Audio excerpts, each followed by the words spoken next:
안녕하세요, 레드RPM 정유성입니다. 자, 이번 차량은 예고해드렸던 현대자동차의 준준형 SUV 투산인데요. 네 번째 모델 체인지를 통해 변화를 준 신형 투산, 그 중에서도 하이브리드 모델 영상 시작합니다. 자, 먼저 신형 투산은 1.6 가솔린 터보, 1.6 터보 하이브리드, 그리고 2.0 디젤, 이렇게 세 가지 엔진 라인업으로 운영이 되는데요. 현재 해당 차량은 하이브리드 모델입니다. 최고 출력 180마력 정도의 성능을 발휘하는 1.6 가솔린 터보 엔진과 전기 모터가 결합이 돼서 시스템 합산 최고 출력은 230마력 정도의 성능을 발휘하는 하이브리드 시스템이 탑재되어 있습니다. 그리고 이번 신형 투산에 반영된 하이브리드 시스템은 국내에서는 판매하고 있지 않은 산타페 하이브리드나 신형 소렌토에 적용됐던 하이브리드 시스템이 투산에도 이어졌는데요. 그러니까 NA나 엔킨스 하이브리드에서 즐겨 사용하던 엔진 방식이 아니라 터보 엔진을 하이브리드 시스템과 결합한 브랜드의 최신 하이브리드 시스템이 투산에도 탑재가 되었다라고 보시면 될 것 같습니다. 그로 인해서 하이브리드 모델이지만 전기 모터가 개입되지 않았을 때도 부족함 없는 가속감을 연출해주는 부분도 괜찮고요. 거기에 터보 엔진과 결합되었음에도 EV 모드, 그러니까 엔진은 사용하지 않고 전기 모터만을 이용해서 주행을 할 때, 그리고 더 많은 힘을 요구해서 다시 엔진을 깨우고 전기모터와 같이 구동이 될 때 하이브리드 시스템이 가진 가장 중요한 연계성에 있어서도 별다른 이질감 없는 꽤 자연스러운 반응을 보여주는 부분은 만족스러운데요. 거기 예전 하이브리드 시스템은 도심주행, 그러니까 가다스다가 반복되는 일상주행에 있어서만 EV 모드가 활성화됐다고 하면, 요즘 현대자동차에 적용된 하이브리드 시스템은 배터리 양만 부족하지 않다고 하면 가다스다가 반복되는 도심주행뿐만 아니라 일정 속도로 주행이 이루어지는 항속주행에 있어서도 꾸준히 EV 모드, 그러니까 전기 모터를 활용해서 주행이 이루어지게 됩니다. 그러니까 보다 정숙하게 주행이 이루어지면서도 연료 효율성까지 챙긴 부분은 하이브리드 시스템이 가진 장점을 가장 잘 보여주는 대목이라 여겨지는데요. 거기에 예전 하이브리드 시스템은 연비 효율성은 높은 대신 주행에 있어서는 좀 답답한 인식이 있었는데, 신형 투산에 적용된 하이브리드 시스템은 그동안 브랜드에서 적용됐던 하이브리드 시스템에 축적된 데이터를 가지고 주행 상황에 맞춰서 최적화할 수 있는 로직을 세팅해주지 않았나, 그렇게 생각이 듭니다. 그로 인해서 주행 상황에 맞춰서 연비 효율성을 챙겨가면서 또 가속이 필요할 때는 전기 모터가 출력 쪽에 적극 개입해주면서 초반이나 중후반 가속에 있어서도 별다른 스트레스가 동반되지 않는 꽤 시원시원한 주행이 이루어지는 부분도 인상적인데요. 그리고 얼마 전에 시승했던 아반떼 하이브리드, 그 차량에는 터보 엔진은 아니고 1.6 NA 가솔린 엔진이 적용이 되어 있었는데요. 그 아반떼 하이브리드도 하이브리드 시스템이 가진, 그러니까 전기 모터와 가솔린 엔진이 서로 유기적으로 반복돼서 구동이 이루어지는 과정에 있어서는 딱히 이질감이 느껴지지도 않고 괜찮은 반응을 보여줬던 반면, EV 모드 전기 모터로 주행하다가 엔진이 개입될 때 그 엔진의 질감이라든지 소음이 다소 거친다는 느낌을 받았었는데, 현재 신형 투산에 적용된 하이브리드 시스템은 1.6 터보 엔진임에도 불구하고 꽤 부드러운 엔진 질감과 딱히 거슬리지 않는 사운드를 연출해주는 부분은 NA와 터보 엔진의 차이도 있겠지만 또 아반떼 하이브리드와는 다른 최신 하이브리드 시스템이 가진 장점을 가장 잘 보여주는 대목이 아닐까 라고 여겨지고요. 그러니까 하이브리드 차량이 일반 모델에 비해서는 더 많은 가격을 지불해야 되는 건 사실이지만, 연비뿐만 아니라 주행할 때 정숙하면서도 부드러운, 그러니까 조금은 더 고급스러운 주행 질감을 연출해주는 부분은 투산 하이브리드 모델이 가진 장점을 가장 잘 보여주는 부분이라 여겨집니다. 자, 그리고 이번 신형 투산은 이전 세대에 비해서 전장의 길이는 15cm 정도 늘어났고, 그 늘어난 길이를 실내 공간을 형성하는 휠베이스에 대부분 할애해줬는데요. 그로 인해서 휠베이스는 이전 세대에 비해서 8.5cm 정도 더 길어진, 어떻게 보면 세그먼트가 하나 더 업그레이드 됐다고 봐도 될 정도로 꽤 큰 크기를 가지게 되었고, 산타페와 휠베이스만을 놓고 봤을 때는 1cm 밖에 차이가 안 나는 크기를 이제 투산이 가지게 되었는데요. 승차감에 있어서는 서스펜션을 비롯해서 전반적인 세팅에 있어서는 조금은 타이트한 성격을 가지고 있긴 하지만, 늘어난 휠베이스 길이 덕분에 노면 상태에 따라서 그 충격이 전달되는 부분을 걸러주는 느낌도 조금은 더 여유로워졌고, 속도를 올린 상태에서 항속주행을 하는 중고속 영역에 있어서도 안정적이면서도 편안한 승차감이 연출되는 부분은 이번 신형 투산이 가진 주행 성능 중 가장 돋보이는 요소라 여겨집니다. 자, 그리고 핸들 조향은 무게감도 꽤 적당한 편이고 직결감까지는 아니지만 조향하는 대로 꽤 솔직하게 반응을 해주는 편이라서 투산을 거동시키는 데 있어서는 딱히 불편함이 느껴지진 않을 것 같고요. 거기에 하이브리드 차량은 브레이크, 페달을 조작하는과 동시에 회생제동 에너지가 발생을 하기 때문에 초창기 하이브리드 차량은 그 부분에 있어서 어느 정도 이질감을 가지고 있었는데요. 투산뿐만 아니라 요즘 출시되는 현대자동차 하이브리드 차량은 제동을 걸어서 회생제동 에너지가 발생할 때 그 이질감을 최소화시켜준 세팅을 보여줍니다. 그래서 그냥 일반 내연 기관 자동차 주행하듯이 브레이크, 페달을 조작하면 제동이 되는 꽤 자연스러운 반응을 보여주는데요. 물론 브레이크, 페달을 밟으면 회생제동 에너지가 발생하면서 생기는 그 고주파음은 어느 정도 들리는 편이긴 하지만 그래도 별다른 이질감 없이 제동이 이루어지면서도 발생된 회생제동 에너지를 이용해서 배터리를 충전해주는, 그리고 그 충전된 에너지를 주행에 활용해서 EV 모드를 조금 더 적극적으로 활용할 수 있도록 시스템의 세팅을 최적화시켜준 부분도 괜찮아 보입니다. 자, 디자인 살펴보겠습니다. 디자인은 먼저 프리뷰 행사를 통해서 보여드렸기 때문에 이번에는 간단하게 좀 보여드릴 건데요. 자, 먼저 보여드렸던 차량은 1.6 가솔린 터보 모델이었고 현재 해당 차량은 하이브리드 모델입니다. 그리고 예전 하이브리드 모델들은 하이브리드 모델이라고 티를 내는 디테일, 디자인 요소들이 몇 가지 추가가 됐었는데 요즘 적용되는 뭐 아반떼도 그렇고 소나타나 그랜저도 그렇고 요즘 하이브리드 모델들은 일반 모델과 구분 없이 동일한 디자인을 가지고 가는데요. 현재 투산도 그 동일한 디자인이 반영되어 있습니다. 그래서 현대에서 즐겨 사용하는 뭐 블루 드라이브 배지라든지 하이브리드 로고조차도 없는 일반 모델과 완전히 동일한 디자인을 가지고 있다라고 보시면 될 것 같고요. 요즘 현대자동차 가장 강하게 밀고 있는 센슈어스 스포티니스, 감성적인 역동성을 이 투산 풀체인지 모델에 가장 잘 반영을 해준 디자인을 보여주고 있지 않나 라고 생각이 드는데요.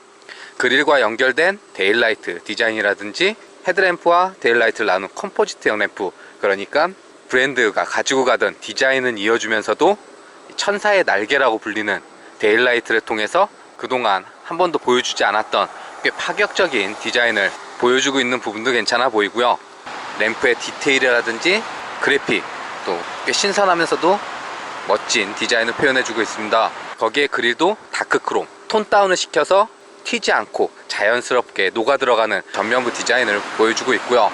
자, 측면은 신형 아반떼에 적용됐던 사선으로 이어지는 삼각형들을 이용해서 면에 선을 긋고 볼륨감을 연출해준 꽤 파격적인 디자인을 연출해주고 있는데요. 사실 아반떼도 그렇지만 투산도 판매량이 꽤 많은 볼륨 모델인데도 불구하고 이런 시도를 했다는 부분은 꽤 파격적인 도전이고 멋진 시도가 아닐까라고 생각이 듭니다. 이외에는 휠은 18인치 크기를 가지고 있고 휠의 디자인은 투톤의 다란계 미형대, 살이 많은 디자인을 그려주었습니다. 거기에 타이어는 컨티넨탈사의 크로스 LS 스포츠 18인치 타이어가 장착이 되어 있고요. 자, 리어도 상당히 파격적인, 그러니까 전면부에서 강인한 인상을 줬으면 뒤쪽은 좀 자연스럽게 디자인을 풀어주는 반면 투산은 더 날을 세운 꽤 신선한 디자인을 보여주고 있는데요. 확실한 건 이미지 사진으로 접했던 것보다는 실제 실물을 보는 게 조금 더 입체감 있고 볼륨감 있는 디자인을 연출해주고 있습니다. 그래서 선을 긋고 엣지를 잡은 테일램프 구성이라든지 양쪽 테일램프를 하나의 선으로 이어놔서 차가 조금 더 넓어 보이는 효과를 연출해준 부분이라든지 최신 트렌드, 요즘 디자인이 반영되면서도 투산만의 존재감 있는 디자인을 연출해준 부분도 괜찮아 보이고요. 디퓨저 쪽에 이렇게 다이아몬드 패턴이라든지 전반적으로 투산 세그먼트를 고려했을 땐 꽤 멋진 디자인과 디테일이 반영된 후면부 디자인을 표현해주고 있습니다. 자, 그리고 실내 살펴보겠습니다. 실내도 이전 모델이 전혀 떠오르지 않을 정도로 완전히 새롭게 채워졌는데요. 이번 투산의 핵심 포인트, 센터 페시아는 10.25인치 디스플레이와 아래쪽 공조기 시스템이 마치 하나의 스크린으로 이루어진 듯한 블랙 베젤을 사용해서 꽤 깔끔하게 처리해준 구성을 보여주고 있습니다. 그리고 계기판도 10.25인치 전자식 계기판이 반영되어 있는데요. 먼저 보여드린 가솔린 모델하고 차이점은 RPM 게이지를 대신해서 하이브리드 주행 관련 정보를 볼 수 있는 원형 그래픽이 대신 자리하게 됐고, 그래서 뭐 배터리 충전량이라든지 주행 관련 정보를 확인할 수 있고요. 그와 더불어서 중앙 디스플레이에서도 뭐 에너지 흐름도라든지 연비를 확인할 수 있는 그 정보창이 하이브리드 모델에는 하나 더 추가가 된다 라고 보시면 될 것 같습니다. 이외에는 10.25인치 전자식 계기판이 적용이 되어 있기 때문에 이렇게 드라이브 모드를 변경하게 되면 꽤 멋진 퍼포먼스와 함께 그래픽이 변화되는 구성을 보여주고 있고요. 거기에 하이브리드 모델은 노멀, 그러니까 컴포트 모드는 제외됐고 드라이브 모드는 에코와 스포츠, 스마트 이렇게 총 3개로 구성이 되어 있습니다. 그래서 에코 모드는 하이브리드 모델에서는 일반 컴포트 모드라고 보시면 될 것 같고요. 스포츠는 조금 더 스포티한 주행, 그리고 스마트는 에코와 스포츠를 주행 상황에 맞춰서 알아서 바꿔주는 그 주행 모드라고 보시면 될 것 같습니다. 이외에는 버튼 조작 방식의 전자식 레버가 자리를 하고 있어서 브레이크 밟고 버튼만 누르면 조작이 되는 방식을 보여주고 있고요. 그 위로는 주행 모드 관련 변경할 수 있는 레버하고 일렬 통풍 시트 열선, 그리고 주차 관련 버튼들이 나란히 배열이 되어 있어서 바로바로 조작할 수 있도록 꽤 직관적인 구성을 갖추고 있습니다.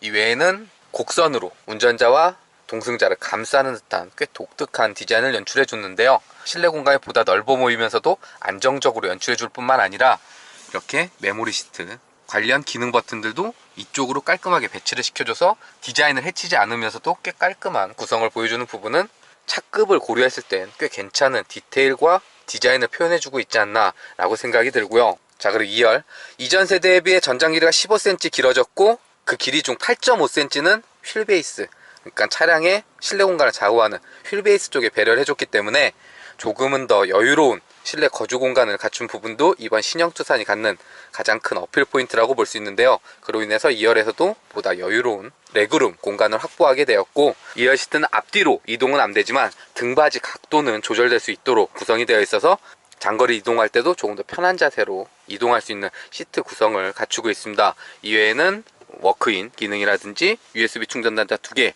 별도의 에어벤트 구성도 갖추고 있고요. 먼저 보여드린 가솔린 모델과 하이브리드 모델에서 가장 궁금해하실 2열 시트를 폴딩했을 때 플랫이 되는지 그 부분 보여드리도록 하겠습니다. 먼저 트렁크를 오픈을 해주고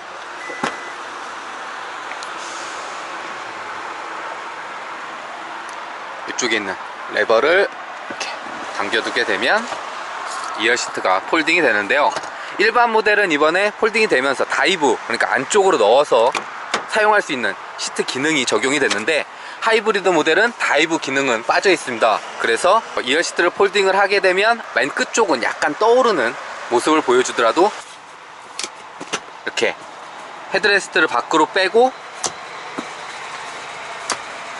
시트를 내려주게 되면 끝부분도 약간은 떠오르는 느낌은 있긴 하지만 그래도 거의 풀플랫에 가까운 공간을 연출을 해주기 때문에 하이브리드 모델을 고려하시는 분들은 이 부분을 참고하시면 괜찮을 것 같습니다. 자, 그리고 주행할 때 전방 시야라든지 측면에 잡히는 사각지대, 그리고 룸밀러를 통해 보이는 후방 시야에 있어서는 별다른 답답함이 느껴지지 않는 꽤 열린 시야를 연출해주고 있기 때문에 보다 몸집이 커진 투싼을 주행하는 데 있어서 딱히 거부감 없는 주행이 이루어지는 부분도 괜찮아 보이고요. 거기에 현재 속도가 90에서 100 정도 사이에서 주행을 하고 있는데, 전면이나 A필러를 통해 들어오는 풍절음이라든지 타이어가 노면과 맞닿는 하부 소음에 있어서도 주행할 때 그렇게 딱히 거슬리지 않는 실내 방음을 연출해 주는데요. 물론 이 이상 주행을 하게 되면 세단보다는 높이감이 높기 때문에 풍절음이 조금 더 실내로 유입이 되긴 하지만 일상 주행을 하는 데 있어서 딱히 불편함이 들지 않는 실내 방음을 보여주는 부분도 괜찮아 보입니다. 자, 그리고 최신 모델답게 다양한 운전자 지원 시스템도 적용이 되어 있는데요. 먼저 크루즈 컨트롤을 고속도로니까 속도는 100km로 설정해 놓도록 하겠습니다. 그러면 가속 페달과 브레이크 페달을 별도로 조작하지 않아도 앞차와의 거리를 계산해서 따라서 주행이 이루어지는 스마트 크루즈 컨트롤이 적용이 되어 있고요. 거기에 핸들 아이콘된 이 버튼을 눌러주면 속도와 상관없이 차선과 차선을 인식해서 차선의 중앙을 잡고 핸들을 조향해주는 차선 유지 어시스트도 반영이 되어 있습니다. 그로 인해서 현재처럼 핸들을 잡고 있지 않아도 주행이 이루어지는 반자율 주행 시스템을 사용할 수 있는데요. 투싼에 적용된 스마트 크루즈 컨트롤은 앞차가 멈추면 같이 멈추고 재출발하면 따라서 주행이 이루어지는 스탑앤고 기능이 탑재되어 있고, HDA 하이웨이 드라이브 어시스트 기능이 고속도로뿐만 아니라 자동차 전용 도로까지 확장된 구성을 갖추고 있습니다. 거기에 핸들을 조향해주는 차선 유지 어시스트도 크루즈 컨트롤과 연동 없이 핸들을 조향해주는 기능이 적용이 되어 있는데요. 이와 같은 최신의 운전자 지원 시스템은 장거리 주행 시 피로도를 줄여주는 역할도 해주지만 가다서다가 반복되는 도심 정체 구간에서 안전한 주행에 더 많은 도움을 주는 기능이기 때문에 이와 같은 최신의 운전자 지원 시스템이 반영된 부분은 투싼에 적용된 다양한 기능 중 꽤 돋보이는 요소가 되어주지 않을까 라고 여겨집니다. 자, 여기까지 네 번째 모델 체인지를 통해 변화를 준 현대자동차의 준준형 SUV 신형 투싼 만나봤는데요. 오늘은 시승 행사를 통해서 정해진 코스에 짧은 시간을 경험해보는 거라 변화된 주된 부분만 간단히 살펴봤고요. 신형 투싼은 조만간 시승차를 별도로 받아서 며칠 타보고 시승기 영상으로 이어가도록 하겠습니다. 이상 저는 레드RPM이었습니다. 감사합니다.